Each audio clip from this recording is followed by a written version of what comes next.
নমস্কার বন্ধুরা, সুপ্রভাত। কেমন আছো তোমরা সবাই? আশা করছি তোমরা সবাই খুব ভালো আছো আর আমিও খুব ভালো আছি। আজকের বারটি হলো মঙ্গলবার আর ঘড়িতে এখন সময় 11:30। আজকে সকাল থেকে কোনো রকম ভিডিও শুরু করিনি। আজকের ভিডিওটা আমি এখন থেকেই শুরু করছি। আর আমার গলার অবস্থা খুবই খারাপ, গলাটা একদম বসে গেছে, কথা শুনে বুঝতেই পারছো। আর এইমাত্র ছেলে স্কুলে গেল, ও আজকে ওর পাপার সাথে স্কুলে গেছে। ওকে রেডি করে স্কুলে পাঠিয়ে দিলাম। আর এখনও পর্যন্ত সেইভাবে কোনো কাজই হয়নি, শুধুমাত্র রান্নাটা আর পুজো দেওয়াটা হয়েছে। আর বাদবাকি সংসারের যাবতীয় যা কাজ সমস্ত কিছুই পড়ে রয়েছে। এখন আস্তে আস্তে সমস্ত কিছুই করব, একটার মধ্যে কমপ্লিট করতে হবে, কারণ একটার সময় আবার ছেলেকে স্কুলে আনতে যেতে হবে। তো একটার আগে সংসারের সমস্ত কাজ কমপ্লিট করে ফেলবো। আর কালকের থেকেই আমাদের এখানে হালকা হালকা ঠান্ডা পড়ে গেছে, মানে পাখা চালানোর আর প্রয়োজন হচ্ছে না, ভালোই ঠান্ডা পড়ে গেছে। তো ভাবছি আজকে বাক্সের থেকে কম্বলটা বের করে রোদে দেব, পাতলা কম্বলটা। মোটা কম্বলটা এখন বার করব না, মোটা কম্বলটা আরেকটু যখন জাকিয়ে শীত পড়বে তখন বার করব। তো চলো এখন ওটাই করব, কম্বলটা বার করে রোদে দেব। তোমরা ভিডিওটা দেখতে থাকো, আশা করছি ভালো লাগবে। সকাল সকাল তো সমস্ত কাজকর্ম সারা আমার হয়ে গেছে। সকাল সকাল বলতে এখন ঘড়িতে 11:30 বেজেই গেছে। আর দেখো এখন আমি নিয়ে বসেছি চা, আর সাথে নিয়েছি কয়েকটা বিস্কুট। এখন ভাতটা খেতে ইচ্ছা করছিল না, তাই নিজের জন্য 1 কাপ চা বানিয়ে নিয়েছিলাম। চা খেয়ে এখন আমি লেগে পড়েছি কাজকর্ম করতে। বাড়িতে তো এখন কেউই নেই, আর দেখবে বাড়ি ফাঁকা থাকলে না কাজ করতে একটু সুবিধাই হয়, মানে নিজের মতো করে কাজকর্ম করা যায়। আর ছেলে যেহেতু স্কুলে গেছে তো সেই কারণে আরও একটু বেশি সুবিধা। তো এই তো কালকে না রাত্রেবেলা বেশ ভালোই ঠান্ডা ঠান্ডা লাগছিল, তো সেই কারণে আজকে এই বাক্সটা খুলে যে পাতলা কম্বলগুলো রয়েছে সেগুলো বার করে নিচ্ছিলাম, রোদে দেবো। তো সেই কারণে আর কি আমাদের এই বাক্সটার মধ্যে কাঁথা কম্বল এই সমস্ত কিছুই ভরা রয়েছে। তো এই তো বাক্সটার ওপরে রয়েছে আবার জিনিসপত্র এক গাদা। এই বাক্সটা খুলতে গেলে এই জিনিসপত্রগুলো নামিয়ে তারপরে বাক্সটা খুলে আবার যেখানকার জিনিসপত্র সেখানে কিন্তু সুন্দর করে গুছিয়ে রাখতে হয়।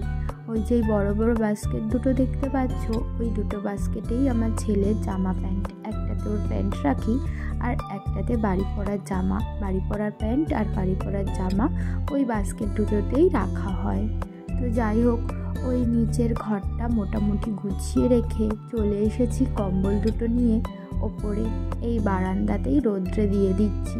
শুধুমাত্র পুজো আর রান্নাটা করাই হয়েছে, বাদবাকি সমস্ত কাজ এখনো পর্যন্ত পড়ে রয়েছে। আসলে আমার সব কাজই হয়ে যেত এতক্ষণে, কিন্তু সকালবেলা করে না ছেলেকে নিয়ে একটু পড়াতে বসেছিলাম। ওই স্কুলে যাওয়ার আগে ওকে খানিকটা পড়িয়ে তারপরে স্নান দান করিয়ে খাইয়ে দাইয়ে স্কুলে পাঠালাম। ওকে নিয়ে যদি পড়াতে না বসাতাম তাহলে এতক্ষণে আমার সব কাজই হয়ে যেত। কিন্তু ওর পিছনেও তো একটু সময় দিতে হবে, যেহেতু ওকে এইবারটা স্কুলে ভর্তি করব। মুখে সব কিছুই বলতে পারে কিন্তু লিখতে না ও এখনও পর্যন্ত ভালোভাবে পারে না। তো সেই কারণে লেখার উপরেই ওর একটু বেশি জোর দিচ্ছি আর কি। তো বাইরে কম্বলটা রোদে দিয়ে চলে এসেছি ঘরে। কিছু অগোছালো জামা কাপড় ছিল, সেই জামা কাপড়গুলো গুছিয়ে এক সাইডে রেখে দিলাম। আর ওই যে কম্বলটা দেখলে ওটা আমার শাশুড়ি মায়ের কম্বল, উনি হয়তো ওটা এখন গায়ে দেবেন না, তো সেই কারণে না ওটা রোদে দিইনি। ওটা যখন উনি গায়ে দেবেন তখন রোদে দিয়ে গায়ে দেবেন আর কি। ঘর দোয়ার অগোছালো থাকলে না মনে হয় যেন কখন জায়গাটা পরিষ্কার করব, তারপরেই মনের মধ্যে শান্তি হয়। আমার না অগোছালো ঘরে থাকতে একদমই পছন্দ হয় না। আসলে ছোটোবেলার থেকেই না আমি একটুখানি গোছানো পরিপাটি খুবই পছন্দ করি। যখন মানে আমি কিছুই করতে পারতাম না তখনও মার হাতে হাতে আমি ঘর গোছাতাম। মা এখনও বলে, মানে বিয়ের পরে যখন এখনও যাই তখন কাকিমা সবাই বলে যে ও ছোটোবেলার থেকেই খুব পরিপাটি গোছানো গাছানো। তো যাই হোক, আমার সত্যি সমস্ত কিছু গুছিয়ে সাজানো গোছানো জিনিস আমার খুব ভালো লাগে। যখন কোনো বাড়িতে যাই না, যখন দেখি যে হ্যাঁ এই বাড়িটা খুব সাজানো গোছানো, সেটা দেখতেও আমার খুব ভালো লাগে। তো আর গুছিয়ে রেখে চলে এসেছি কলের কাছে। কয়েকটা এঁটো বাসন ছিল সেগুলো মাজবার জন্য, সেগুলোই এখন আমি কিন্তু মেজে নিচ্ছিলাম। রান্নাঘরের যেই হাঁড়ি কড়ায় ধরার ন্যাকড়াগুলো আছে সেগুলো সার্ফে ভিজিয়ে দিয়েছিলাম। তো সেগুলো আজকে ভাবছি ধুয়ে দেব। আর সপ্তাহে 2 দিন চেষ্টা করি হাঁড়ি ধরার ন্যাকড়াগুলো ভালো করে ধুয়ে দিতে। বাসন কোসন মাজা আমার হয়ে গেছে। তো ছোটো ছোটো বাটিগুলো উপর করে রেখে দিলাম। তারপরে এই তো একটুখানি জল ভরে নিচ্ছি। আর আজকে জানো আমাদের কি হয়েছিল, আজকে না আমাদের কারেন্টের লাইন কেটে দিয়েছিল। ওই যে দেখছিলে না, তখন বাসন মাজছিলাম, তো তখন ওই লাইট তো জ্বালিয়েই বাসন মাজছিলাম, তো হট করে দেখি কারেন্ট চলে গেছে। তারপরে তো কারেন্টই আসে না। তারপর আশেপাশে সবার বাড়িতেই দেখলাম কারেন্ট আছে, শুধুমাত্র আমাদের বাড়িতেই কারেন্ট নেই। এখন তো এই ডিজিটাল মিটার লাগানো হয়েছে, তো মাসে মাসে না টাকা না দিলে আবার কারেন্ট, তো আমাদের 1 মাস হয়ে গেছিলো কারেন্টের বিল দেওয়া হয়নি, তো সেই কারণে আর কি আমাদের লাইন কেটে দিয়েছে। আবার কারেন্টের বিল দিতে হবে, তারপরে ওরা লাইন দেবে। তো যাই হোক, আজকের দিনটা তো পুরোই এইভাবে অন্ধকারেই কাটাতে হয়েছে। তো সেই কারণে তোমাদের সাথে না আর বেশি ভিডিও শেয়ার করতে পারিনি। এই যে দেখো বিছানার চাদর পাল্টাচ্ছিলাম। আমাদের ঘরের মধ্যে যেহেতু অতটা আলো আলো হয় না, যেহেতু সব জানলাগুলো আমি খুলতে পারি না। যদি সব জানলাগুলো খুলতে পারতাম তাহলে কিন্তু আমাদের ঘরে কোনো আলোর অভাব নেই, কিন্তু যেহেতু সব জানলাগুলো খোলা যায় না, তো সেই কারণে একটু অন্ধকার অন্ধকার। অন্য সময় তো লাইট জ্বালিয়ে তোমাদের সাথে ভিডিও শেয়ার করি, আর আজকে যেহেতু কারেন্ট নেই লাইটও জ্বালাতে পারিনি, তো সেই কারণে একটু দেখতেই পাচ্ছ অন্ধকার অন্ধকার ভাব। তোমরা একটু ম্যানেজ করে দেখে নিও। তো এই তো আজকে এই বিছানার চাদরটা একটু পাল্টে নিচ্ছিলাম আর কি।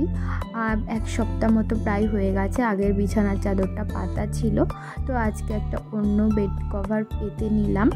আর এই তো বালিশের ওয়্যারগুলোও কিন্তু আমি এক এক করে ভরে নিচ্ছিলাম। তো এই তো আর ছেলে এখনও স্কুল থেকে বাড়ি আসেনি, এখনোই ঘড়িতে 1টা মতো বাজে।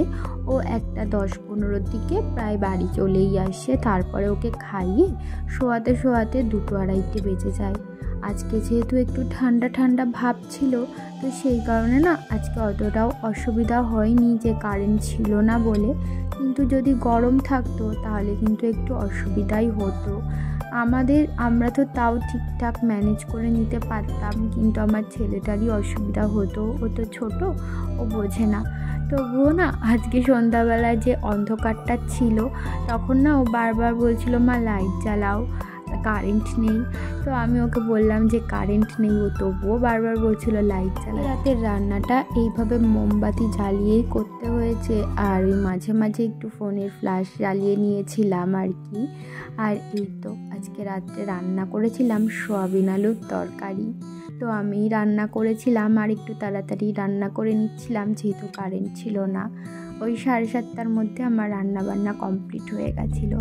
তো এই তো সয়াবিন আলুর তরকারিটা কষানো হয়ে গেছে, এখন জল দিয়ে দিলাম।